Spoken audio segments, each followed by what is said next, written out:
है तो सिस्ट को निकलना पड़ेगा रिमूव करने के लिए, बराबर है। सिस्ट को बाहर ही निकलना है ना, वो चाहे किडनी में हो, वो चाहे लिवर में हो, चाहे गॉल ब्लैडर में हो, कहीं पे भी हो, तो उसको सिस्टेक्टोमी कहा जाता है। तो वही है कि ये जो सर्जरी अपन कर रहे हैं तो वो अदर भी किस चीज़ से रिलेटेड रहेगा, कौन से डिसीज से रिलेटेड है वो रहेगा, ठीक है। कि अगर इसमें ये भी डिसीज वगैरह आते हैं, कैंसर भी आता है, लंग से रिलेटेड भी आता है, तो ये सर्जरी अपन कर सकते हैं, ये उसमें बताना है। डिसीज रिलेटेड डिसीज जिस चीज़ को अपन अप्लाई कर सकते हैं, ठीक है। अभी 2-2 की टीम बना लो, चाहे वो 3 की टीम बना लो, आपके ऊपर डिपेंड है, ठीक है। आप आपके हिसाब से देखो, इन्फॉर्मेशन बहुत बड़ी है, अभी स्मॉल है नहीं इन्फॉर्मेशन, ठीक है। जो भी डिसीज रहेगा उस डिसीज के बारे में भी थोड़ी बहुत इन्फॉर्मेशन चाहिए, ठीक है।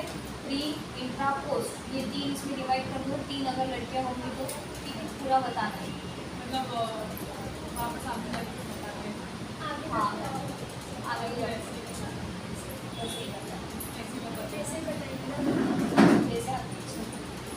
आप वैसे भी बताओ, क्योंकि हर कोई एक बताएगा तो अपने बहुत कुछ हो चुका है अपना पढ़ के, ठीक है। तो ये सबसे लास्ट रखते हैं अपन, सबसे पहले क्या करते हैं, सारे मेडिकल टर्म्स अपन पहले पढ़ेंगे, हाँ ठीक है। तो पहला पॉइंट लिखो, मेडिकल टर्मोलॉजी, जो मैंने शुरुआत में पढ़ाया था ना मेडिकल टर्मोलॉजी, वो पर रिवाइज करेंगे। अभी क्या करेंगे अपन, अल्टरनेट डेज में लेते हैं इसको, ठीक है। एक दिन अपन रिवाइज किया करेंगे, एक दिन अपन पढ़ते जाएंगे, वापस एक दिन रिवीजन रहेगा, एक दिन पढ़ते जाएंगे, ठीक है। एक तो रिवीजन भी पहले का पूरा रिवीजन भी होते रहेगा, इधर आप ट्रेन भी होते जाओगे, ठीक है। अलग अलग सर्जरी के बारे में उससे रिलेटेड आपको और भी नॉलेज मिलती है, ठीक है। पूरा हाँ वो भी कवर अप हो जाएगा, ठीक है। आपसे भी कुछ छूटता है जब अपन पढ़ते हैं तब वैसे भी रिवाइज हो ही जाता है, ठीक है। तो वो सारी चीज़ें आएंगी, फिर ऑपरेशन का जो भी है बेसिक इंट्रोडक्शन, सारे पोजीशन पता कर लेंगे, ठीक है। जनरल एनेस्थेसिया के बारे में पढ़ लेंगे, ये जो मेन ना फोकस उसके ऊपर करते हैं अपन, ठीक है। तो क्या मेडिकल टर्मिनोलॉजी हो गया, बाद में लिखो पोजीशन, सारे पोजीशन एक्सप्लेन करें, ठीक है। बाद में एनेस्थेसिया कैसे दिया जाता है, हर कोई एक एक्सप्लेन कर देगा, आप डिवाइड कर दो आपके हिसाब से, ठीक है। एनेस्थेसिया, बाद में लिखो ड्रग्स, एनेस्थेसिया के हिसाब से ड्रग्स भी कौन सा दिया जाएगा, यूज़ करेंगे आप, वो भी पढ़ लेंगे, ठीक है। सबसे ज़्यादा कौन सा यूज़ होता है वो उसी में आएगा, एनेस्थेसिया के साथ ही ड्रग्स भी ऐड करेंगे, ठीक है, प्लस भी रहेगा, ठीक है। बाद में ये हो गया, फिर अपने को क्या चाहिए और किस चीज़ की इंफॉर्मेशन चाहिए इसमें, वो भी उससे रिलेटेड, और क्या लगेगा खूब है। बेसिकली जो नॉर्मली यूज चले जाते हैं वो कॉमन, ठीक है, वो अपन एक बार पढ़ लेंगे, कॉमन इंस्ट्रूमेंट। कोई रिफ्लेक्टर बता दो कि इस तरीके से रहता है, उसके अलग अलग टाइप बता दो, स्टमक के लिए ऐसा होता है, बॉडी पार्ट के हिसाब से अभी बता दो सिंपल। हार्ट के लिए भी वो लॉक वाला ही रहता है, स्टमक के लिए भी लॉक वाला ही आता है, बाकी जनरल के लिए आप सिंपल रिफ्लेक्टर यूज़ करते हैं, ठीक है। और अगर रहा 1-2-3 आते हैं, अगर ENT से रिलेटेड है तो उस चीज़ के लिए रिफ्लेक्टर का साइज भी छोटा है, स्कैपल के सारे ये लिख लो मेन पॉइंट कि कौन से नंबर के हिसाब से जनरली यूज़ किया जाता है। जो कॉमन सर्जिकल वाली मैंने PDF भेजी थी ना, वही आपको एक बार एक्सप्लेन कर, ठीक है। वो हो गया, इंस्ट्रूमेंट हो गया, एनेस्थेसिया हो गया, ड्रग्स हो गया, पोजीशन हो गया। और फिर एक दिन अपन एक बार प्री ऑपरेटिव कर लेंगे, ठीक है, एक दिन इंट्रा ऑपरेटिव कर लेंगे, एक दिन पोस्ट ऑपरेटिव कर लेंगे, ठीक है। इसको ये यहाँ से अपन को आगे जाने तक मतलब अक्टूबर पूरा खत्म होता है, ये प्रोसीजर अपन धीरे धीरे करते हैं। जिस दिन नवंबर आएगा ना, उस दिन आपकी रिविजन भी हो चुकी रहेगी और आपको प्रेजेंटेशन के लिए भी आपको प्रेजेंटेशन के लिए मतलब जो भी अपन रिवाइज करने वाले हैं 2-2 दिन के हिसाब से, तो आप लोगों को अच्छा लगेगा, ठीक है। सारे टॉपिक अपनी देख के भी हो चुकी है, तो आप ओरली भी उसको बता सकते हो। आपको जनरली इतना तो समझ में आ गया, नहीं समझ में आता तो अपन रिवाइज कर लेंगे, जो चीज़ नहीं आ रही है आपको, ठीक है, नहीं समझ में आ रही। जब अपन खुद पढ़ते हैं ना, या फिर हमें एक्सप्लेन करना रहता है, जैसे ये हो गया अपना टीम वर्क, ठीक है। अपन क्या करेंगे, ग्रुप स्टडी करेंगे, ठीक है। प्रेजेंटेशन अभी तो मैंने होगी, लेकिन अभी ग्रुप स्टडी स्टार्ट, जैसे मैंने 2-2 टीम को बताया ना, तो कैसा रहेगा अपना जो भी है कैंडर और ओटी वाला दोनों ग्रुप क्या रहेंगे, एक साथ रहेंगे। अभी ग्रुप स्टडी करते वक्त कैसा रहेगा, अभी इसमें किसी का कुछ ये नहीं रहेगा, रोल कॉल नहीं रहेगा, 2 लड़के आएंगी पूरा पढ़ के आएंगी, वो पूरा सबको सिखाएगा।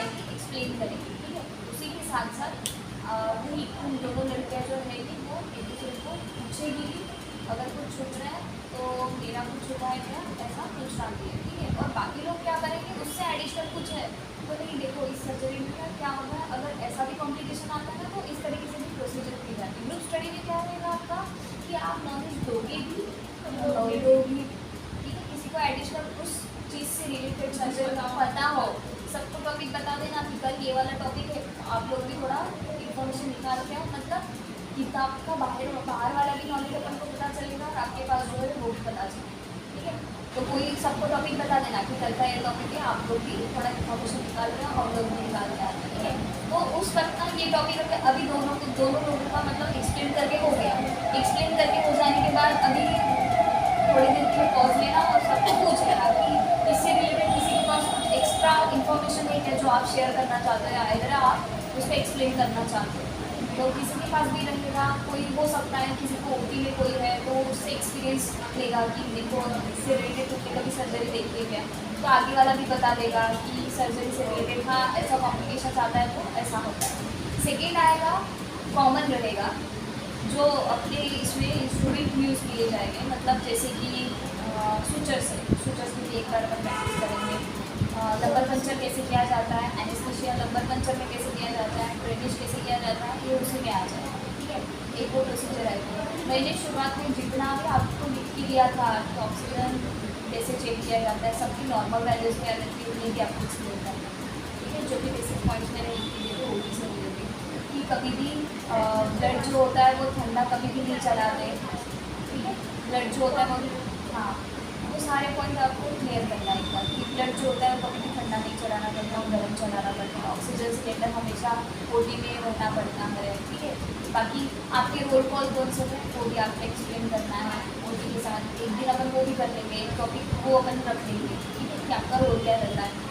आपको ऑपरेशन के दौरान मतलब पेशेंट को प्रिपेयर करना भी रहता है, ऑब्जर्वेशन करना रहता है, बाद में आपको सर्जन को भी गाउन पहनाना है, ठीक है, वो वाली भी आपकी प्रोसीजर रहती है। पेशेंट को रेडी रखना पड़ता है पूरे कर्टन और पोजीशन के साथ आपको रेडी रखना पड़ता है, ठीक है। स्टूडेंट का सेटअप आपको लगाना पड़ता है, बाद में उसको शिफ्टिंग करने का काम आपका रहता है। ये सारे रोल किसके ओटी टेक्नीशियन के हैं। ड्यूरिंग ऑपरेशन के वक्त भी आपको स्विचेस लगाने की अनुमति रहती है तो आपको कभी कभी वो भी करना पड़ेगा, तो ये सारे आपके रोल कॉल है कि आपका जॉब का ड्यूटी का आपका रोल है, ये भी आपको एक्सप्लेन करना है। एक दिन अपन वो लेंगे, किसी का कुछ छुट्टा है तो तुरंत बता दो अरे तुम्हारा ये छुट्टा है इसमें ये भी आता है, ठीक है। कोई इसमें किसी की गलतियाँ नहीं निकालेगा, एक तो तुम नॉलेज दो और एक तो तुम नॉलेज दो, ग्रुप स्टडी टाइप का है, Yes. इसको नॉलेज होना चाहिए। बस इसका मतलब क्या होगा ना, सब लोग पढ़ के आते हैं उस टॉपिक को, एक तो नॉलेज भी मिलता है ज़्यादा का और नॉलेज अपना भी बढ़ता है, मिलता भी रिविजन भी होती है, ठीक है। इस तरीके से हम ग्रुप स्टडी भी स्टार्ट करते हैं, ठीक है। रही बात लास्ट दिसंबर महीना, देखो अभी अक्टूबर तो ऐसे ही चला जाएगा, उसमें ये दिवाली की छुट्टियाँ हो जाए, ठीक है। दिवाली की छुट्टियाँ तो ऐसे ही जाती है, आधे तो कम हो जाएंगे, बाद में सर बोलिए ट्रीट का, ठीक है। ट्रीट का जो भी रहेगा वो सर ऊपर करना, ठीक है। बाकी नवंबर में 2 दिन को ऐसे ही जाएंगे ट्रीट के अंदर, ठीक है। जिसमें भी कुछ लोग ऐसे रहते हैं कि बाद में वापस छुट्टियाँ मांगते हैं, ठीक है, उसमें वापस क्रॉस होता है, तो नवंबर तक अपना ये रिविजन और ये स्टडी चलेगी, ठीक है। रही बात दिसंबर, तो दिसंबर में आपको फेवरेट पार्ट मिलेगी, जिसमें भी लगेगा वक्त आपके एग्ज़ाम फॉर्म भरना रहेगा, आपका लेटर का रहेगा, आपको जिसको कौन सा हॉस्पिटल में जाना है ये प्रिपरेशन करना पड़ेगा, ठीक है। दिसंबर में ना आपको सोच के दिएगा, आपको वो चीज़ होगी, ऑप्शन ए होगी, दोनों रखना है हॉस्पिटल में कि आपको कौन सा हॉस्पिटल चाहिए, ठीक है। आप जहाँ पे रहते हो वहीं से नियरेस्ट दूर हो, अगर आपको ज़्यादा सीखना है तो आपसे दूर भी, अगर आपकी रूम से भी दूर है तो भी चलेगा, वहाँ पे जाके कोई भी रूम आपको ढूंढना पड़ेगा, ठीक है। मोटे वाला से भी वो तो पढ़ेंगे आप, जैसे वक्त आएगा ना वैसे बताएंगे, ठीक है। अभी से आप ज़्यादा ये मत करो, टाइम आने पर ना वापस क्या होता है, माइंड चेंज होता है, घूम जाता है। तो अपन जब रहेगा तब तो मैडम सारे हॉस्पिटल के नाम लिख के देगी, ठीक है। ये उसके हिसाब से मैं चॉइस कर रहा था, मैडम को पहले पूछना था मैडम कौन से हॉस्पिटल है, उस सारे हॉस्पिटल की लिस्ट निकाल, ठीक है। मैडम जो बोलेगी, बाद में आपको कौन सा करीब पड़ेगा, कहाँ पे सबसे ज़्यादा सिटी मिलेगा वो मैं बताऊँ, ठीक है। लिस्ट लेकर आ गई तो अपनी चॉइस तो अपनी है, 2 ऑप्शन रखना, यहाँ पे नहीं मिला तो नहीं मिलेगा तो यहाँ पे मिल जाना, ठीक है। मैंने बोला था कभी कभी इंटर्नशिप के लिए कुछ लोगों को रख दिया जाता है तो अपन को नहीं लिया जाता, तो फिर वही हो जाता है, डिसाइड करने के बाद भी कभी कभी गलत होता है। एखादा ड्रेस ठरवून ठेवला और नेमका तसा ड्रेस भेटत कधीच नाही, त्याच्यामुळे काही विचार करून ठेवायचं नाही, वेळ आली की विचार करायचा त्याला, ठीक आहे। तो तो अपना हो जाएगा। तो दिसंबर में आपको जो नहीं समझा ना वो अपन को वापस रिटर्न करना है, ठीक है। दिसंबर से आपको जो नहीं समझा है उसी चीज़ के लिए मैंने दिसंबर खाली रखा। नवंबर तक आपका यूनिटी वालों का सभी लोगों का सब कुछ क्लियर हो जाता है सिलेबस, ठीक है। दिसंबर तक आपको जो भी डाउट्स रहेंगे उस चीज़ में रहेगा। फेयरवेल पार्टी के लिए आपको अच्छे से प्रोग्राम अरेंज करना पड़ेगा। आपको कुछ डांस करना है, जो एजुकेशन से रिलेटेड भी कुछ डांस होते हैं, तो अगर आपको करना है या फिर आप थोड़ा ड्रामा वगैरह करना चाहते हैं तो आपको भी कर सकते हैं, ठीक है। उस चीज़ के लिए आपको वर्क करना पड़ेगा। इन चीज़ों के लिए इंटर्नशिप, आपका एग्जाम और इस चीज़ के लिए 15 दिन जनवरी तक कोई जाएगा एग्जाम के जैसे आपको इंटर्नशिप स्टार्ट हो जाएगा। आपके पास वर्क भी बहुत कम है, स्टडी भी करना है, आप सभी के लिए एकत्रित रहने के दिन भी बहुत कम है, ठीक है। इसलिए अभी आप फुल एंजॉय कर लो, फिर बाद में टाइम नहीं, हर कोई अलग अलग हो जाएगा, ठीक है। तो आपको देखो आप क्या करना है दिसंबर में, अगर आपको आपका हॉस्पिटल पता चल रहा है ना कहाँ पे, तो आप कैसे पता है कि आपकी मतलब क्या मैडम मतलब सोय तुम्ही तुमची लावून सोय सोय म्हणजे जुगाड़ कर देना, ठीक है। मतलब बहुत दूर हॉस्पिटल पड़ रहा है तो आपको कुछ ढूंढने में वहाँ पे भी जगह ढूंढने में वहाँ वक्त तो लगेगा ना, तो उस चीज़ के लिए प्रिपेयर करना पड़ेगा। तो इसलिए उस चीज़ का जुगाड़ आप करिए। अभी समझ में आ गया। लास्ट के एंडिंग में आपको सेकंड टॉपिक में आपको पूरा एक्सप्लेन करना है म्यूजिक। अभी उसी चीज़ के लिए कम से कम हाफ आवर का ड्यूरेशन लगेगा। जो मैंने टॉपिक बताया है शुरुआत में, उसी चीज़ को आपको half half hour 45 minutes surgery ही सर्जरी असू द्या 45 मिनिट्स किंवा हाफ आवर करेल तो तुमच्याकडे